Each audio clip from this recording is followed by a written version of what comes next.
কিছু মানুষের দরদ দেখলে একদম বাসি না। আসলে আমরা যারা বাচ্চা কাচ্চা পালি তারা অনেকটাই হচ্ছে বাচ্চা কাচ্চারা শাসন করি।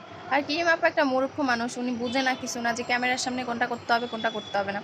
ভাই আমাকে বাপ মা দিয়ে আমাকে বেলুন দিয়ে ঝাড়ু দিয়ে ঘরে মানে বিছনা ঝাড়ু পিছি দিয়ে পর্যন্ত পিড়াইছে, এগুলো বিচার কেরা করবো? আমরা যে পরিমাণ মাইর খেয়ে বড় হয়েছি এগুলোর বিচার কে করবে?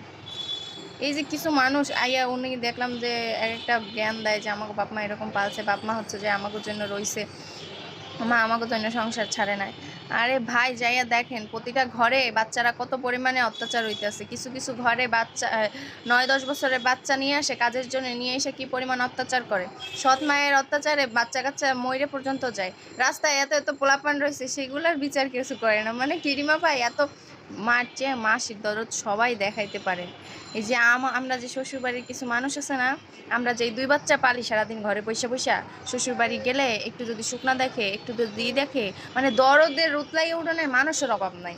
এইটারে খাওয়াও না ঠিক মতো, এটারে করাও না ঠিক মতো, ওদিকে যেয়ে দেখবেন না একদিন গোসলটা পর্যন্ত করাই ধরনের একটা মানুষ পাইবেন না কোনো দিন। নিজে যখন খাইতে যাবেন তখন পোলাপান আইগা দিব, সেই খাবারটা পর্যন্ত খাইতে পারবেন, ওইগুলো দেখবো কে? মানে দরদ এত পরিমাণ মানুষের উতলাই ওরে, মার চেয়ে মাসির দরদ কেউ কোনোদিন দেখাইতে পারবে না। আর একটা বাচ্চা মায়ের কাছে যে পরিমাণ সেফ থাকবে অন্য কারো কাছে সেই পরিমাণ সেফ থাকবে না। এই যে এই কয় ঘন্টা বাচ্চাটা ওইখানে রয়েছে, কয়বার খাওয়াইছেন? মা আমরা সারাদিন ঘরে বসলে একটু একটু মুখের মধ্যে সারাক্ষণই দেখায়, কিছু বলার নাই আর। মানে